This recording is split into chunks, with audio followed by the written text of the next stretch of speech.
Welcome to Voices from Zion. Together, we'll explore the scriptures in their original Hebrew, wrestle with hard questions, and celebrate the beauty of what unites us, and the respect that deepens when we acknowledge what doesn't.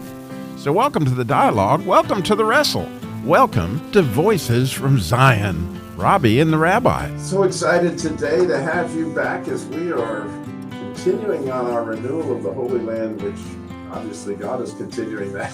It's so good. And today we're going to head on into Ezekiel, but I have to know first before we get there, how's the rain in Israel? Are we starting to get them, or we see some on the forecast? Should we be praying? You know, I was just going to mention that because I think it was 2 weeks ago that we talked about Joel chapter 2 and the rain that begins the rainy season, the rain that ends the rainy season. And unfortunately, I have to tell you, we have not yet received that yoreh or moreh, depending upon the declination that we find in different passages in Scripture that refers to the first rain. But it is forecast for later this week. Okay. So we're very much looking forward to it. You know, I had this recollection. It's a little bit fuzzy in my mind, but from my youth, in the 1960s, a sitcom that was, I think, particularly intended for children, and one of the laugh lines in the intro was the wife, mother, and the family comes outside in the morning, and she sees it's raining, and she's happy, and of course, the obvious association with all of urban humanity is they're crazy. That is, how can you be happy when you have a rainy day? But no one in the land of Israel would get that joke, because yes, we're happy when we have a rainy day. That is, we are yearning for, pining for the rains, because we really depend upon them. Again, Deuteronomy chapter 11, it's a land of mountains and valleys. It drinks of the rains of heaven, and we need to get that rain. So we're really praying for it, and we look forward to, God willing. I think it's around the 50% chance, but that sounds pretty good. So yeah, we'd certainly be excited about that, and we'd be praying that you get a good one. But fascinatingly, again, because my pastorate or whatever, my congregation is a rural congregation, we take offerings for rain. And it was a tradition that started before I got there. But if you're wanting to rain, you put rolls of quarters in the offering plate, and and we'd be praying for. Talk about a group of people that's happy when it rains. Oh my goodness, yeah, they're out there dancing in the street because. Okay, well, so it's fascinating though. But I grew up in rural America, and I know that exactly what you're saying. Yeah, of course, that is. It really is. When one considers certainly the span of all human history, it is unequivocally the exception, the rare exception, rather than the rule, for people not to rejoice when the rains come. So, yeah, there you go. Sustenance.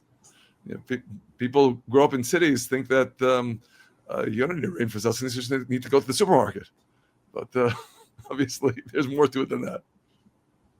Yeah. So. Let's move on to Ezekiel. Okay. Now, one important theme that we'll note, I'd like to focus on two passages in Ezekiel. First, in Ezekiel chapter 28, and we see something that really is a recurrent theme in the Bible, the conjoining of two related themes in prophecies more current than today's newspapers, namely renewal of the Holy Land and ingathering of the exiles. So in chapter 28, verses 25 and 26, thus says the Lord God, when I shall have gathered the house of Israel from the peoples among whom they are scattered, and shall be sanctified in them in the sight of the nations, then shall they dwell in their own land which I gave to my servant Jacob. And they shall dwell safely therein, and shall build houses and plant vineyards. Yea, they shall dwell safely, when I have executed judgments upon all those that have them in disdain round about them, and they shall know that I am the Lord their God. So a pithy prophecy, but really of such colossal ramifications. Again, we've noted the vineyards were all in a state of utter ruin, and that was something that started to shift in the late 19th century into the early 20th century. And of course, it's only the last few years that Israel has the first place vintage wines in wine competitions. And of course, this is nothing if not the hand of the Lord. Yes, yes. And so I'm interested in, it says when the people will be sanctified in his sight is, or it's God who is sanctified. That is, God is saying, I shall gather the house of Israel and I shall be sanctified in them, that is, through them, in the sight of the nations. Because when the whole world sees how faithful God is in his promises, that is a sanctification of God's name in the whole world.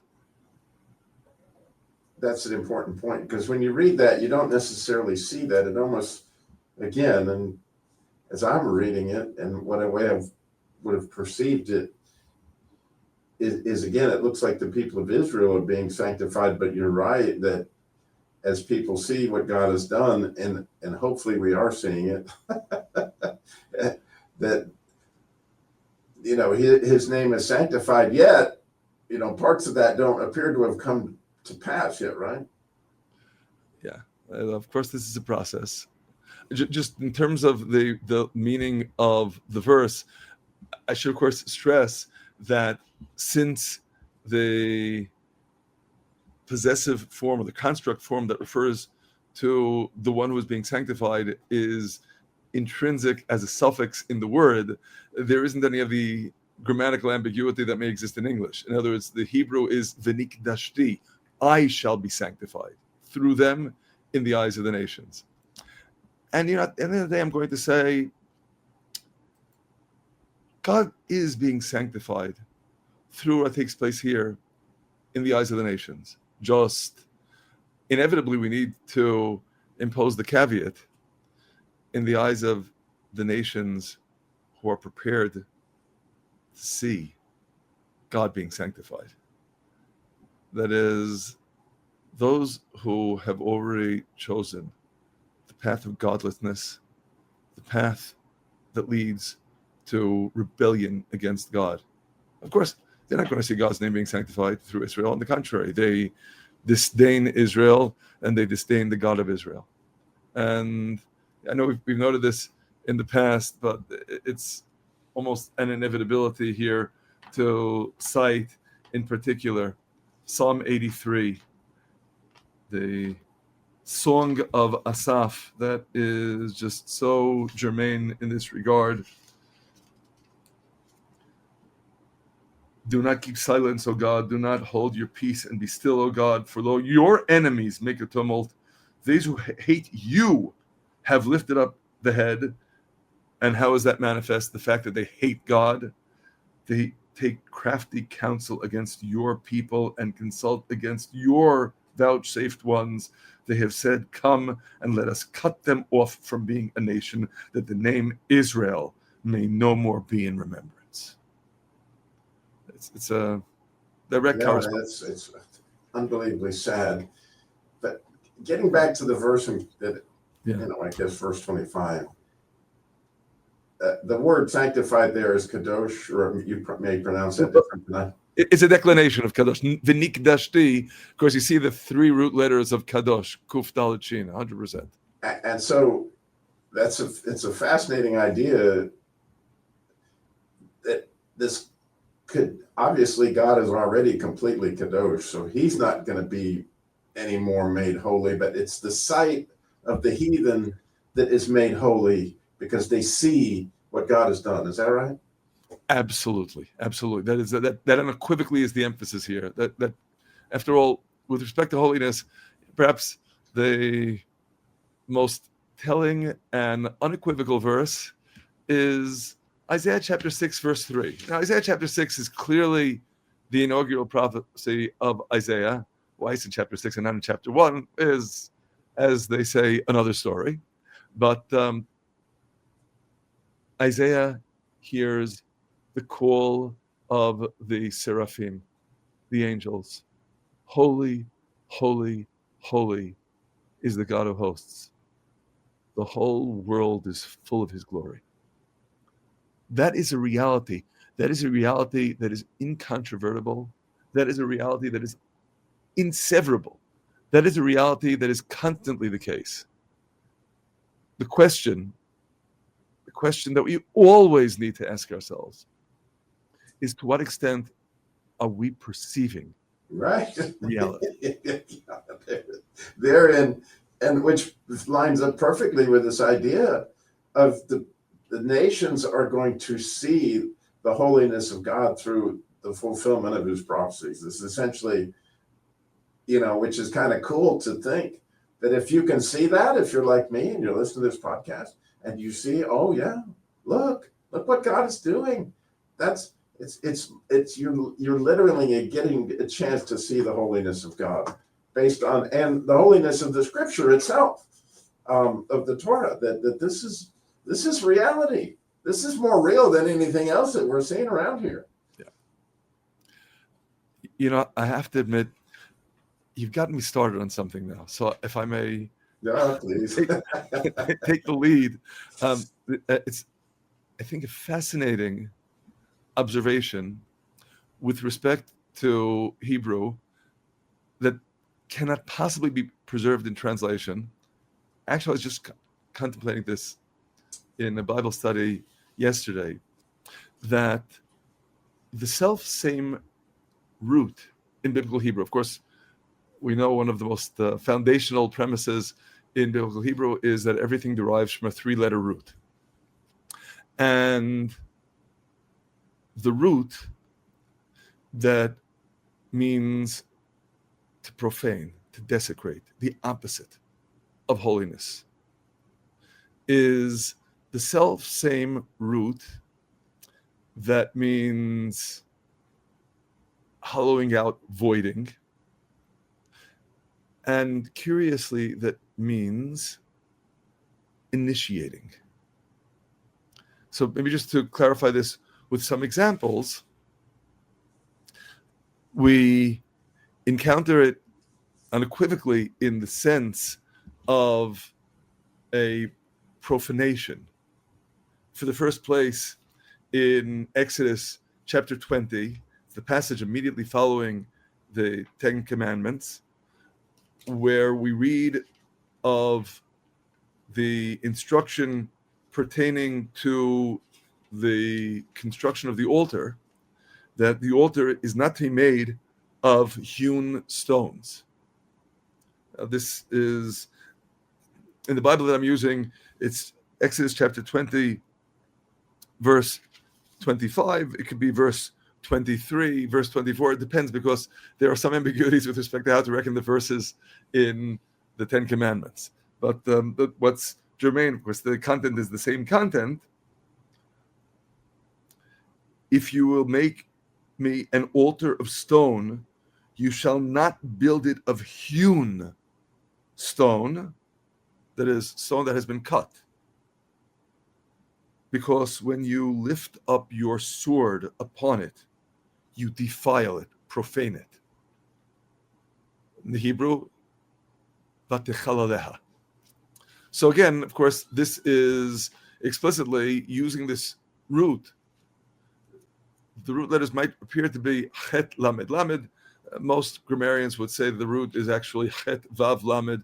There's always an ambiguity with respect to these roots that have essentially 2 letters, and either you add a vav as the middle letter, or there's a doubling of the 3rd letter. But in any case, this root unequivocally means profaning. It is in precisely the same vein that we encounter the same root with respect to the Sabbath in Exodus chapter 31, verse 14.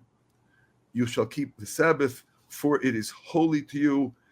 Everyone who profanes, desecrates it, shall be put to death. And again, it's the same root in the Hebrew mechalaleha, the same chet vav lamed or chet lamed lamed root. Maybe just to cite one additional instance, because of course there are many in Scripture, but in Leviticus, in chapter 18, in verse 21, pertaining to the abomination of the Moloch form of paganism in which children were brought as sacrifices. You shall not let any of your seed pass through the fire to Molech, neither shall you profane, desecrate the name of your God. I am the Lord. So again, clearly this root, in each instance, it is the same root. The declination that appears in the last verse is techalel. These roots mean profane. But it's the same root that we encounter with respect to initiating, which obviously casts in a whole different light what initiating means. The first instance in which we encounter this root is in Genesis chapter 4, at the end of verse 26. That is, it's in this verse that we read of the birth of Enosh, son of Seth, son of Adam. And the last 5 words of this verse in the Hebrew are subject to a great deal of divergence with respect to the question of how to translate them. In the Hebrew, Az huchal likro b'shem Hashem, which could be translated as, then men began to call in the name of the Lord. It could also be translated as, then they began to ascribe the name of the Lord, with the implication ascribing it to something else, the beginning of idolatry. And since the root that I translated at the first attempt as began is precisely the same root as profanation, you could also translate this verse as, then men profaned, calling in the name of the Lord. And indeed we have a tradition that this is where paganism begins, in this verse. And the fact that it is... That's when I'm sitting there looking and going, oh my goodness, they use the same word when Noah began to be a husbandman, when he goes, right. You're stealing my lines, Pastor Robbie. That's actually the 4th place that it appears. But there's something fraught in not just this instance, and of course you cited. Well, we'll do the in chronological order if you don't want. Okay. I don't mind at all. I'm just sitting there. I'm tracking with you, and I'm like, oh my gosh, look at that. But you're 100% right. Exactly. It's exactly the same root and the same issue. And we'll of course get to this shortly. Spoiler alert: we know what happened after Noah became a farmer. Right. It didn't end very well, did it? No. So, of course, the next instance in which this verse appears, this construction of Hechel, is candidly, really overtly in the context of a passage that is clearly humanity in free fall. In Genesis chapter 6, verse 1, and it came to pass when men began to multiply on the face of the earth, and daughters were born to them, distinguished men saw the daughters of men that were fair. They took them wives, which may imply rape and may imply inappropriate relationships. And whatever it means, it clearly is a lead up into verse 3. The Lord said, my spirit shall not always strive on account of man, for he is also flesh, and his days shall be 120 years, which in our tradition is the suspended sentence, but not indefinitely suspended, that will lead to the flood 120 years later. So we're talking about a process of degeneracy. And again, the same verb crops up that can be rendered as began, but could also refer to having profaned or defiled themselves. And the next place where it appears, which is admittedly a somewhat enigmatic context, but again, we have a tradition here that's less than stellar in its implications with respect to Nimrod. In Genesis chapter 10, so we read about Nimrod in verses 8 and 9. Cush begat Nimrod. He began to be a mighty one in the earth. He was a mighty hunter before the Lord. Wherefore it is said, like Nimrod, the mighty hunter before the Lord. And exactly what does being a hunter mean in this context? So it could, of course, mean that he was just a hunter. But there's also this tradition that he was attempting entrapment of people, and that he was the instigator of the Tower of Babel. And then it seems start like a derailment of humanity's relationship with God. In your tradition, aren't there some teachings too about him having, and again, maybe you can just dispel this for me, that he had the clothing that God made Adam and Eve, and that gave him part of this ability to hunt this way? Right, there is. You always have these traditions, and I'm not going to deny it. Right, there's this idea that in other words, on some level, he also is described altogether as being this mighty man. One possibility is that he's the initiator of monarchy, because he's explicitly described as king. But there's definitely this pejorative aspect associated with initiation. Now, again, the association of Nimrod with the Tower of Babel is not in any way explicit in the text. But we find the same verb appearing next time in the context of the Tower of Babel. That is, in the Tower of Babel, we read explicitly in God's evaluation of the tower in chapter 11, verse 6, the Lord said, behold, the people is one, and they have one language, and this they begin to do.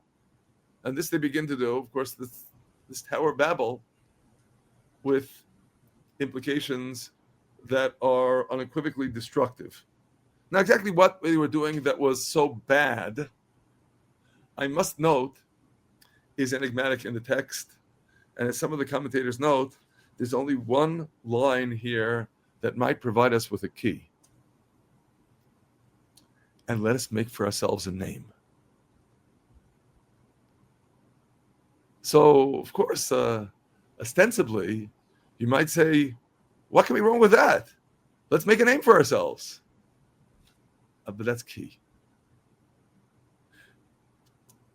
If you'll give me a moment, I realize I'll have to exercise this pause. I'd like to bring in a book from which Sure, please. Yes, okay. Yes. See what you got. I've always loved, as we're waiting for Rabbi to get that, the whole concept of why. In fact, the whole idea of the curse of Babylon, to me, is like the secret decoder ring of, Zephaniah's prophecy, but the confusing of language, because people can be super productive. There's a book that was written by Napoleon Hill that was called Think and Grow Rich. Very popular book in America, probably from 1950 on up. And in this book, he said he was going to write The Secret of Andrew Carnegie. That the way that Andrew Carnegie made his millions was going to be in every chapter of this book. He said in the foreword, he said, but I'm not going to tell you what the secret is. He said, but when your mind is ready, you will know what it is. Because I've written it in every single chapter of the book. Well, me being the person that I am, I'm like, I got to know what that is. I read that book probably 15 times to ascertain beyond a shadow of a doubt where I could find it in every single chapter. And when I finally found it, it is exactly the undoing the curse of Babylon. And this is the best explanation I can give of was one story he told about Charles Schwab. Charles Schwab was one of his leaders of his factories. He, besides being somebody that was a great investor, obviously, but he went into one steel mill plant that was the worst producing plant in all of Carnegie's steel producing plants. And he came in right at the changing of the shift from the last shift of the night to the first shift of the morning. And when he got there, he said, "How many pourings of steel did you make last night?" And they said, "We made 7. And so he took a piece of chalk, and in the middle of the floor, he wrote a great big number 7 and walked out of the plant. Of course, the next shift comes in. What in the world is this 7 sitting in? Oh man, the big guy was here. He asked how many pourings of steel we made last night. He wrote that 7 down. Like, well, oh man, we better do 8 pourings, And from then on, the production of the plant, with the idea being very simply, when you get everybody on the same page doing the same thing, it's amazing what can be accomplished. Again, the idea of undoing what happened at Babylon, and this idea that is being happening here, of the people working together to build this tower to make a name for themselves. I'm just adding a little, while you were getting your book, I thought I'd add a little colorful commentary. But we're not going to view this as a positive thing, because if we're really positive thing, of course God wanted to stop it. He wanted to stop it when it was going towards something other than. That's exactly it. Other than what his purpose is. No. It's all embedded in, let us make a name for ourselves. Right. So what I wanted to share. Good. This is, if you're familiar with the late author and Nobel Peace Prize laureate Elie Wiesel. So he in one of his books, Legends of Our Time, he presents the following story, which clearly was autobiographical, in the introduction. The old white-bearded rabbi looked at me disapprovingly. "So it's you," he sighed. "You are Dodya Fege's grandson." He had recognized me at once, which both pleased and embarrassed me.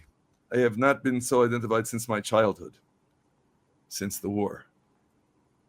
Of course, referring to the Holocaust. 20 years have elapsed since he last saw me.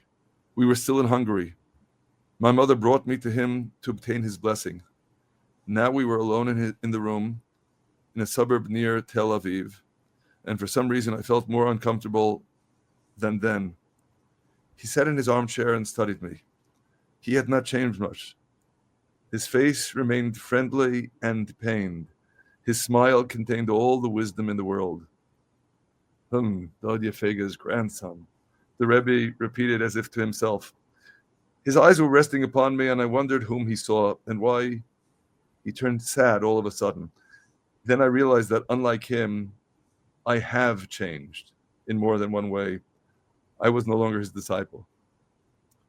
"Rabbi," I said, "I've been working hard to acquire a name for myself, yet to you, I'm still attached to my grandfather's." It was a poor attempt to break the tension. It failed. Now he seemed somewhat angry. "So, that's what you've been doing all these years?" he remarked. He nodded his head and added, "What a pity." And of course, inevitably, we need to consider, what does it mean to say I want to make a name for myself? We believe, after all, that God put us, each of us, in this world with a mission to achieve. But we achieve that mission, paradoxically, precisely not by striving to make a name for ourselves. Because when you use the metaphor of making a name for oneself, what that kind of implies is, if you can picture the skyline, I want to stick up out of the skyline. I want to have a name for myself. No. Your role is to be part of the world. And it's precisely through being part of the world that you seek your true identity. Who? What? You were put into this world to be. And if it's about I'm going to make a name for myself, then it's precisely the negation of that. And on some level, I think this inexorably brings us back to this convergence of meanings in the same root, to profane, to desecrate on the one hand, and to initiate on the other. That is, getting back to Isaiah chapter 6, verse 3. If the given, what is literally the starting point of the whole universe is holy, holy, holy is the Lord of hosts, the whole world is filled with his glory, then the only possibility of profanation is when someone takes an initiative in a negative sense to void the world of that glory. So each one of these instances that imply initiation, ironically, also imply profanation. Now, obviously, it doesn't mean then that we should just sit around like the proverbial bump on a log and do nothing. But it does mean that what we're supposed to be doing is not part of this enterprise of trying to make a name for myself. On the contrary, I'm trying to uncover the God-given identity that my whole life was given to me in order to achieve.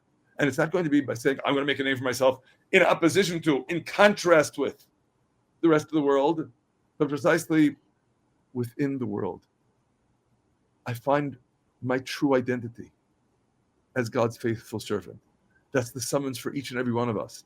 And the moment that it gets contorted, perverted into, I want to make a name for myself, that moment I've lost it. I've become derailed. I'm initiating and simultaneously inexorably profaning. And of course, the example that I skipped, but that Pastor Rabbi that you already noted, is with Noah. And it's this profound irony that is perhaps best exemplified in the identity of Noah. That on the one hand, he is this righteous man who is described by his father as the consolation for the earth that God has cursed. And on some level, we appreciate the implications of that consolation in the identity of Noah, precisely because humanity is running amok and striving to take all sorts of initiatives that are precisely diametrically opposed to God. And Noah doesn't take any. And he's the righteous man. But, you can take that also to an extreme. Noah, truth be told, is a little bit of a bump on a log himself. The problem is that when he tries to take an initiative, you see what happens. He begins to be a farmer.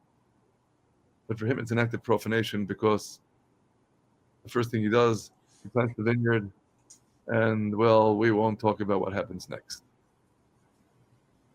Oh, man. Changes the world. No doubt. No doubt. And so it's fascinating to me, when you just listen to the sound of that word, which means to initiate and profane, it has two lammets in it. And as you begin to think about that, that the idea of aspiring that one letter that goes above the line, which is, kind of what Babylon did, right?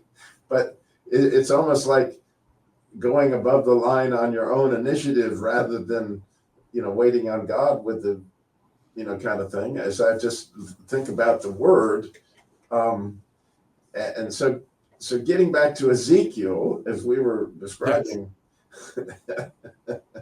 that we headed off there. It is a contrast to holiness. That here we see God is in Ezekiel giving us an opportunity to see what essentially our own initiative has caused us not to see. to some extent. Right. But maybe I'll just stress one additional dimension that I think is completely relevant in Ezekiel, and that is,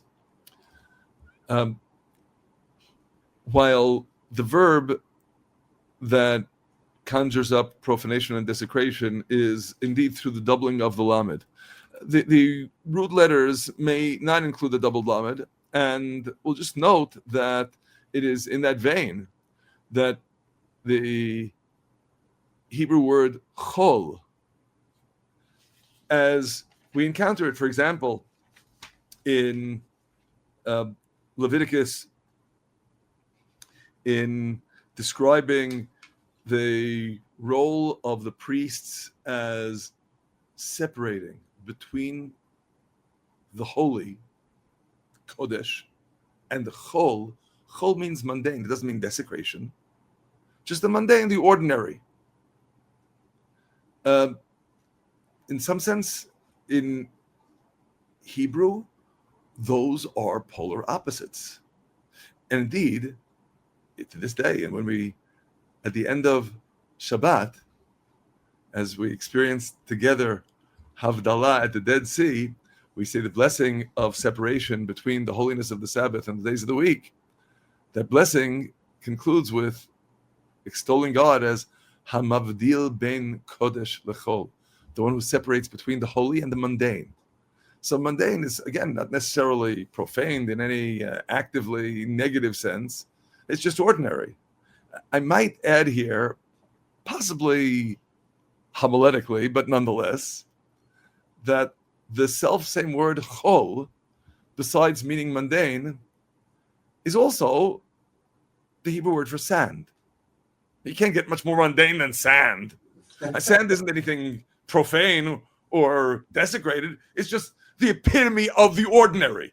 Nothing can be more ordinary than sand, especially here in the land of Israel. Right. So, yeah. So it's the ordinary. But now consider the implications with respect to God being sanctified and its antithesis.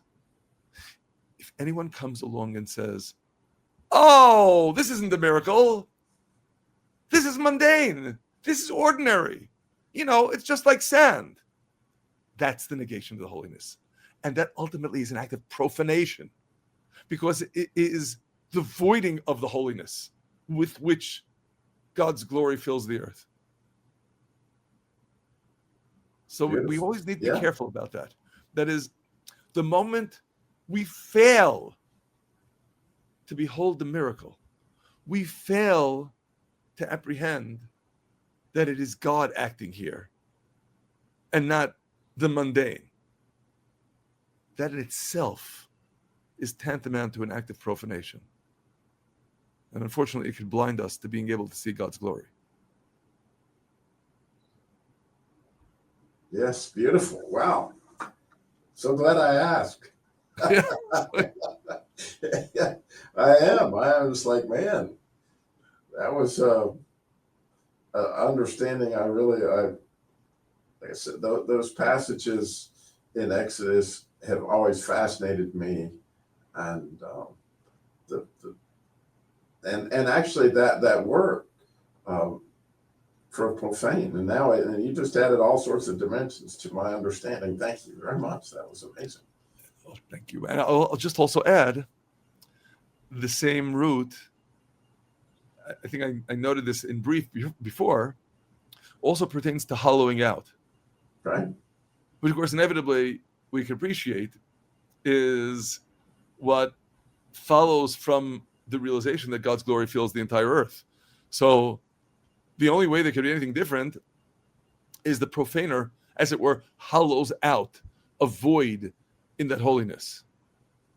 And by the way, just for the record, in modern Hebrew, precisely based upon this, we have the word halal, meaning vacuum, and also halal, meaning outer space. So granted, there isn't any word for vacuum in biblical Hebrew because they didn't have vacuums in biblical times. And there isn't any word for outer space because that wasn't part of their understanding of the universe. But it's derived, of course, naturally from this word that means hollowing out, voiding. But to some extent, it's profaning because outer space is glory of God, right? It's if you just call it a vacuum. Well, again, as space, it's a halal. But of course, we appreciate the way we should be relating to it. The way we should be relating to space in general is perhaps best exemplified by the words of Isaiah in chapter 40, verse 26. Lift up your eyes on high and behold who created these things, who brings out their host by number. He calls them all by name. Because of the greatness of his might and because he's strong in power, not one missing. So you lift up your eyes and you see the glory of the Lord. But not because you're seeing space, because you're seeing the stars. You're seeing the grandeur of what God created that fills that space. Right.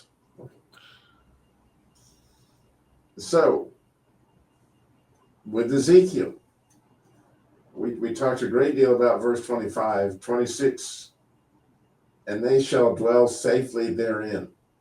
Yes. We aren't yet at the stage of the final and complete fulfillment of these words. But we earnestly believe that through having seen so much fulfilled, what has not been fulfilled is unequivocally on the way. That is, God is gathering the house of Israel from the peoples among whom they are scattered. And at least among those who have chosen to see, he is sanctified through them in the sight of the nations. And they are dwelling in their own land, which I gave to my servant Jacob. And they're building houses and planting vineyards too. And we're not finished yet. Yeah, well, that's the part that we get to have faith about, right? I mean, therein lies the idea of faith. Like, God, I know you got this, and I'm looking forward to seeing how you do it, because it's beyond me. But that's some amazing stuff. Well, we don't do it. God does it. Right. But we hope that we can be, as I pray you and I are in this podcast, his messengers. Exactly. His agents. Right. To see and to spot, and to be able to help others, right? Right. Right. It's our responsibility to see, oh, that's holy right there. This is something God's done. Don't miss it. Don't miss it. And to say I'm excited about here in a few weeks coming back to see it again, and to observe it now with fresher eyes due to some of the things that you taught. And again, it's really, really exciting, as I've heard recently of so many more groups going over there. And once again, it seems like tourism's opening up again, which is huge for you, right? I hope so. Yeah, that is.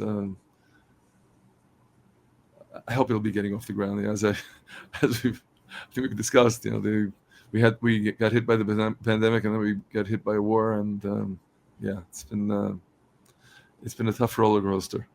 And the rain is coming too, so we got lots that we can be praying that God's sending a blessing of all these groups. Because when we were there in May, they kept saying, but before the war, you would never park here, you'd never be able to stand in line here, all these things.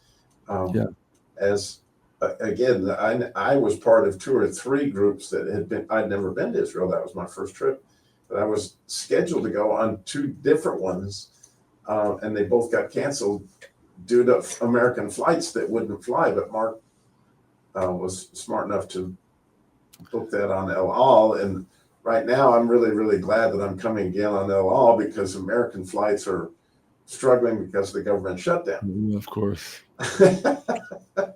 So it is trying times that we get a chance to pray, and all the more reason that we could be praying for Israel, praying for rain for Israel, praying for peace, and praying that God will just continue to bless people to see these prophecies being fulfilled that are, just beautifully illustrated here. Thank you, Rabbi, again. And so excited to, we just scratched the surface of Ezekiel from what I understand the other passage we're going to do next. Right, we saw, okay, so we'll have Ezekiel chapter 36 for next time, God willing. So, once again, so amazing. Thank you so much, Rabbi. And, Thank you for this opportunity to grow together through God's word. God bless you, and God bless everyone who's listening in on us from the blessings of Zion, from Jerusalem. We are so honored that you would join us today on Voices from Zion, Rabbi and the Rabbi. For more information about Rabbi Chaim, go to his website, zionbiblestudies.org.